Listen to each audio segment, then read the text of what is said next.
Hello and welcome. You're watching Express News with me, Deepika. In the next half an hour, we're going to bring you all the latest news and updates from the country and the world in just 30 minutes. Let's begin. India's Prime Minister Narendra Modi visited Jammu and Kashmir on Thursday to participate in Viksit Bharat Jammu Kashmir program with an aim to boost agri-economy and tourism. Prime Minister Narendra Modi inspected the exhibition and walked through the stalls displaying Jammu and Kashmir's local arts and culture by the artisans. Prime Minister Narendra Modi also shared photos of Shankaracharya Hill in Kashmir on his X platform just before the address in the historic Bakshi Stadium. The Lieutenant Governor of Jammu and Kashmir, Manoj Sinha, felicitated Prime Minister Narendra Modi and gifted him a painting as well. Prime Minister Narendra Modi dedicated to the nation holistic agriculture development program worth about $50 billion and launched multiple projects related to the tourism sector worth over $14 billion. Prime Minister Narendra Modi also inaugurated a slew of projects under Swadesh Darshan and Pilgrimage Rejuvenation and Spiritual Heritage Augmentation Drive scheme. Among them is the integrated development of Hazrat Bal Shrine that holds immense cultural significance in Jammu and Kashmir. Prime Minister also launched the Dekho Apna Desh People's Choice Tourist Destination Poll and Chalo India Global Diaspora campaign, and also announced tourist destinations selected under Challenge-Based Destination Development Scheme of the government. Under Chalo India Global Diaspora campaign, Prime Minister Narendra Modi requested the Indian diaspora members overseas to encourage at least 5 non-Indian friends to travel to India. Prime Minister Narendra Modi also distributed appointment letters to newly inducted recruits at Srinagar's Bakshi Stadium. Prime Minister Narendra Modi also interacted with the beneficiaries of various central government schemes from Shopian, Jammu, Kupwara, Srinagar, Gandarbal, Bandipora, Kathua and Kishtwar. During his address at the gathering, Prime Minister Narendra Modi also said that the youth of Jammu and Kashmir are being presented with equal opportunities post the abrogation of Article 370. Prime Minister Narendra Modi also emphasized the swift advancements seen in the Union Territory of Jammu and Kashmir recently, including the opening of the AIIMS Hospital and various infrastructure initiatives. Prime Minister Narendra Modi posed for a selfie with Nazeem, an entrepreneur and government beneficiary from Jammu and Kashmir, upon the latter's request during his interaction at the event. Indian President Draupadi Murmu graced and addressed the first convocation of Central Sanskrit University in New Delhi on Thursday. Speaking on the occasion, the President said that the feeling of pride towards Indian culture is the basis of our national consciousness. The President also emphasized that the heritage of our culture is preserved in the Sanskrit language, and spreading the cultural awareness available in Sanskrit language is a service to the nation. India's Agriculture Minister Arjun Munda and Rural Development Minister Giriraj Singh launched the Soil Health Card portal and mobile application, and also initiated the School Soil Health Program. The minister also unveiled the CFQCTI portal and Krishi Sakhi Convergence program designed to empower women in agriculture. The Indian Navy rescued 21 crew members from a drone-hit vessel at the Gulf of Aden. Critical medical aid was also provided to the injured crew by the ship's medical team. Indian Chief Admiral R. Hari Kumar said that the Navy has commissioned INS Jatayu at Minicoy, its second base in Lakshadweep, and its first MH-60R multi-role helicopter squadron INA S-334 Seahawks at Kochi, as Indian Navy plays an important role in the war with regard to attacks in the Red Sea. Reserve Bank of India and the Bank Indonesia signed a memorandum of understanding on Thursday in Mumbai for establishing a framework to promote the use of local currencies for cross-border transactions. Indian markets ended in green on Thursday. Sensex climbed 33.40 points to close at a fresh peak of 74,119.39. Nifty rose 9.5 points to hit record 22,493.55 points. Indian rupee rises 6 paise to settle at 82.77 against the US dollar. Gold futures maturing on the 5th of April stood at 65,286 rupees per 10 grams on Multi-Commodity Exchange of India Limited. Silver futures maturing on the 3rd of May stood at 74,003 rupees per kilogram on the MCX. According to the global chief economist at S&P Global Ratings, Paul Grunwald said the emerging markets are outpacing developed countries in growth and India stands out as a particular strong performer. He also said in an interview that projected a growth rate of 7.3% for India this year and 6.5% for the following fiscal year. He also suggested that India could potentially challenge the United States as the second largest growth contributor globally. U.S. Federal Reserve Chair Jerome Powell has reinforced expectations that the United States Central Bank would reduce its benchmark interest rate this year, but warned that continued progress on lowering inflation was not assured. Egypt's Central Bank Governor Hassan Abdullah said the country is aiming for single-digit inflation rate in the medium term after the bank let the currency trade freely and hiked rates by 600 basis points at an unscheduled meeting on Wednesday. Dozens of people were seen queuing at cryptocurrency exchange stores in Spanish capital Madrid to sell their WorldCoin after the cryptocurrency was temporarily banned in the country. Cold waves were felt in some northern states of India during the early hours of the day, indicating the return of unusual cold weather during the month of March. According to India's meteorological department, New Delhi on Thursday recorded its coldest day of the month so far as the minimum temperature settled 5 notches below the season's average at 8.8 degrees Celsius. Heavy rains disrupt normal life in a southern Bolivian town bordering Argentina. The government said that 43 people have died and 2 are missing during the devastating rainstorms. Extreme weather has plunged many Bolivian regions into water since February. Students grappled to cross flooded streets on foot after rains caused rivers to overflow and swamp the city as well. Heavy snow and rain hit parts of southwestern Pakistan. So far, at least 35 people have been killed amid the havoc. Pakistan Weather Department said that such an intense weather spell in March was unusual and predicted heavy rain, thunderstorms and snowfall over hilly areas of the region. Ocean temperatures hit a record high in February, with the average global sea surface temperature surpassing 21.06 degrees Celsius. Earlier in the week, marine scientists warned of the 4th global mass coral bleaching event in the southern hemisphere. The European Union scientists claim that the cause of such weather disaster is El Niño climate pattern, fueling the extra heat, collapse of fragile reef ecosystems with coastlines left unprotected from erosion and storms and fisheries falling short. Extreme drought in many villages of southeast Morocco pushes family farmers to shift to different areas as prolonged dry spell wreaks havoc, disrupting the natural habitat of the region. This has also caused an environmental emergency with food and water shortages. The government of Morocco has planned to re-agitate traditional water intakes and water pipes with a budget of up to 255 million dirhams. India's External Affairs Minister spoke about maritime safety in Japan, where he addressed the first Raisina roundtable on Thursday. External Affairs Minister Dr. S. Jaishankar also raised concerns over the situation evolving in the Red Sea.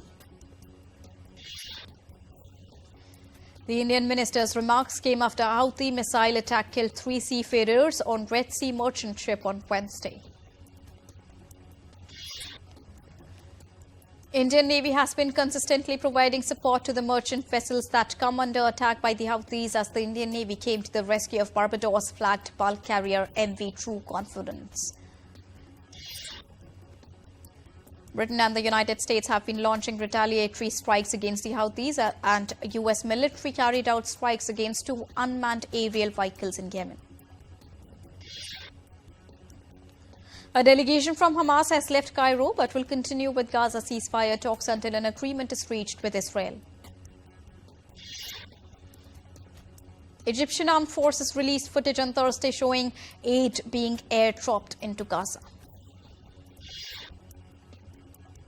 The European Union's primary political faction, the centre-right European People's Party, approved Ursula von der Leyen, the current European Commission President, for a second term to lead the European Union's executive branch on Thursday. Election fever is gripping the United States after their sweep of the Super Tuesday votes. Donald Trump has challenged Joe Biden to TV debates. International Atomic Energy Agency Chief Rafael Grossi held talks over safety at the Zaporizhzhia nuclear power plant with Russian officials on Wednesday.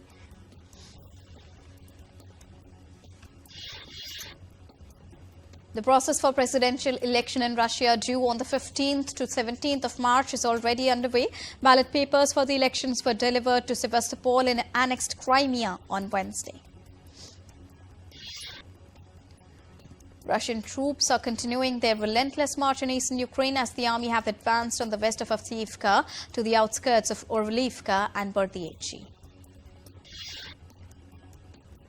A fire broke out on Thursday at a military academy that prepares future Russian tank commanders and crews in the city of Kazan. The Swedish military says it is ready for the necessary move to join the North Atlantic Treaty Organization. Taiwan has accused China of stepping up gray zone warfare against it, aiming to make the areas around the democratic island saturated with balloons, drones and civilian boats. Portugal will hold a snap general election on Sunday that is likely to produce a hung parliament and give more political clout to the far right. Venezuela has announced it will hold presidential elections on the 28th of July. President Nicolas Maduro is widely expected to seek re-election. South Korean President Yoon Suk-yeol has labelled the ongoing doctors' collective action as an illegal act and vowed to take stern action in accordance with laws and principles. North Korean leader Kim Jong-un orders heightened war preparations as he inspected field trainings of troops. Germany faced strikes on 3 fronts on Thursday as train drivers, airport security workers and Lufthansa ground staff walked off the job. Ahead of this year's Women's Day, Japanese government is aiming to include more female in executive roles at the top of business and government sectors. Tokyo is taking steps in providing training for women to be better prepared to take on leadership positions and to help develop their careers. Last year, Japanese Prime Minister Fumio Kishida set a target for women to hold at least 30% of executive positions at leading companies by the year 2030. Hollywood stars will be given a special gift bag at Oscars this year containing 60 items worth over $170,000. Lash Ferry, who is the founder of Distinctive Assets, has assembled unique, luxurious and thoughtful gifts for the top Oscar nominees. Installation of Venus of the Rags by Italian contemporary artist was inaugurated in Naples after it was destroyed by an arson attack last year. The new giant version of the sculpture was unveiled in Piazza del Municipio, a monumental square in the heart of the southern Italian city. The original Venus of the Rags was created in the year 1967 and various versions are on display in museums across Europe. To showcase marvelous women power, 4 indigenous Bolivian women are planning to conquer Mount Everest wearing their traditional polera skirts. The group has already climbed some of Latin America's most defiant mountains. The Chulitas seek to make this historic climb for their love of mountaineering, becoming the first Bolivian women to crown the Everest. Dancing light beams and colorful digital displays were among the dazzling arrays of artwork showcased at the UAE's 17th Annual Art Dubai event. The fair exhibits work from more than 120 galleries across the world, featuring digital, contemporary and modern works. Held in Dubai over 3 days, the art event also includes educational talks, some geared at students, live performances and workshops. Britain's largest zoo released a video on Wednesday showing a new member of the zoo, a 3-week-old baby porcupine dakari. A grey whale was recently sighted swimming off the coast of Massachusetts, with officials from an aquarium describing the event as an incredibly rare one. 10th edition of Macau International Parade will be held on the 24th of March this year with a theme called Love, Peace and Cultural Integration. This year's parade will be an expanded event when compared to previous editions, with around 80 local and international groups taking part. Hindu saints and pilgrims have arrived at Hindu's temple of Pashupatinath in Nepal to grace the Mahashivratri festival. The auspicious occasion of Mahashivratri is a grand night of devotion and fasting for Lord Shiva observed annually. Hollywood actor Zendaya took on her new role as co-chair of the Green Carpet Fashion Awards when she turned out for the event in West Hollywood on Wednesday. The awards that center around sustainability in the fashion industry honor people that are key to transforming communities. Hollywood star Gal Gadot has welcomed her fourth baby with husband Sharon Varsano and made the announcement on social media with a picture. The upcoming 71st Miss World pageant is all set to unfold in India after a 28-year hiatus. Filmmaker Karan Johar will host the prestigious event. India's southern state of Kerala will launch first government-owned OTT platform named C-Space today. Indian actress Rakulpreet Singh took to her social media account and posted pictures of her visiting Kamakhya Devi temple in northeastern state of Assam with her husband, actor and producer Jackie Bhagnani. Veteran actor Shatrughan Sinha is all set to make his OTT debut soon in the web show titled Gangs of Ghaziabad. Actor Anupam Kher is all set to don the director's hat once again in Tanvi the Great. Indian actress Jacqueline Fernandez treated fans with a teaser of her upcoming music video titled Gimme Gimme on Wednesday. Indian director Sanjay Leela Bhansali launched his own musical label called Bhansali Music on Thursday. Spin duo of Kuldeep Yadav and Ravichandran Ashwin, 50s by opener Rohit Sharma and Yashasvi Jaiswal took India to a commanding position at stumps on day 1 against England in the 5th and final test match at Dharamshala. New Zealand will honour 2 of its great servants, Kane Williamson and Captain Tim Southee, who will play their 100th test against Australia that starts from Friday at Christchurch. Captain Najmul Hossain Shanto led from the front with an unbeaten half-century as Bangladesh levelled the 3-match T20 international series with an 8-wicket victory against Sri Lanka on Wednesday. Veteran India and Royal Challengers Bangalore wicketkeeper and batter Dinesh Karthik will call time on his illustrious career, which he spent in the IPL, and he would be departing after the upcoming season of the IPL. Manchester City cruised into the Champions League quarter-finals with a 3-1 victory over FC Copenhagen on Wednesday in their last 16 second leg tie. Real Madrid withstood an onslaught from RB Leipzig to secure a 1-1 draw in the second leg of their Champions League Last 16 tie that sent them through to the quarterfinals round with a 2-1 aggregate victory on Wednesday. Real Madrid manager Carlo Ancelotti has denied accusations from Spanish authorities that he avoided paying more than $1 million in taxes after prosecutors in Madrid filed charges against the Italian coach on Wednesday. In Women's League Cup, Arsenal secured spot in the finals in an enthralling performance, beating Aston Villa by 4-0. Three-time champion Rafael Nadal has withdrawn from Indian Wells Masters on the eve of his first round match and is now replaced by India's Sumit Nagal. And Formula One world champion Max Verstappen has defended his father Jos after he weighed in on the Christian Horner controversy that has overshadowed Red Bull's start to the new season.